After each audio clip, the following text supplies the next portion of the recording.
അസ്സലാമു അലൈക്കും വറഹ്മത്തുള്ളാഹി വബറകാത്തു.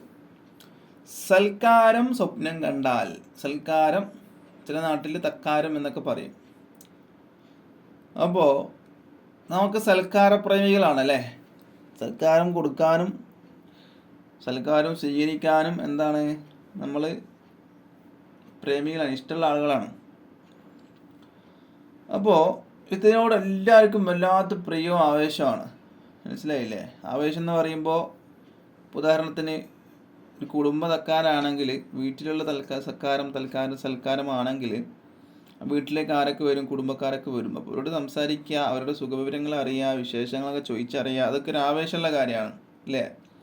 പിന്നെ നല്ല ഫുഡ് കഴിക്കുക എന്നൊക്കെ പറയുമ്പോൾ വല്ലാത്ത പ്രിയമാണ് അതിനോടൊക്കെ. അപ്പോൾ സൽക്കാരം ഏത് രൂപത്തിലും ആവാം. നാട്ടുകാരെ വിളിച്ചിട്ടുള്ള സൽക്കാരമാവാം, വീട്ടുകാരെ വിളിച്ചിട്ടുള്ള സൽക്കാരമാവാം, പാവങ്ങളെ സൽക്കരിക്കലാവാം, അങ്ങനെയുള്ള എന്ത് സൽക്കാരം ആവാം. അപ്പോൾ അങ്ങനെ നാം സൽക്കരിക്കുന്നത് സ്വപ്നം കണ്ടാൽ എന്തായിരിക്കും അതിൻ്റെ വ്യാഖ്യാനം?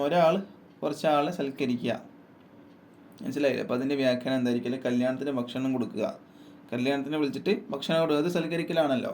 അല്ലെങ്കിൽ വീട്ടിൽ വേറെ എന്തെങ്കിലും പരിപാടി വെച്ചിട്ട് മജ്‌ലിസുന്നൂറോ മൗലൂദോ എന്തെങ്കിലും വെച്ചിട്ട് അതിനെന്താക്കുക?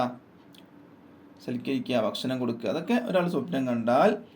ഇതിനെ കുറിച്ചിട്ട് മഹാനായ മുഹമ്മദ് ഇബ്നു സീരീൻ എന്നവർ അവിടുത്തെ ഒരു കിതാബിൽ പറയുന്നു, വിരുന്ന് സൽക്കാരം ഒരാൾ സ്വപ്നം കണ്ടാൽ, വിരുന്ന് സൽക്കാരം, കല്യാണത്തിന് സൽക്കാരം, എല്ലാം സൽക്കാരത്തിലൊക്കെ പെടും.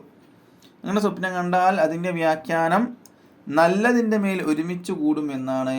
ഓന കണ്ടാറുണ്ടല്ലോ, ഇപ്പം ഞാനാണ് സ്വപ്നം കണ്ടതെങ്കിൽ ഞാൻ എന്താകും? നല്ലതിൻ്റെ മേൽ ഒരുമിച്ച് കൂടും. നല്ലതിൻ്റെ എന്ന് പറയുമ്പോൾ നല്ല മജ്‌ലിസും പോകും.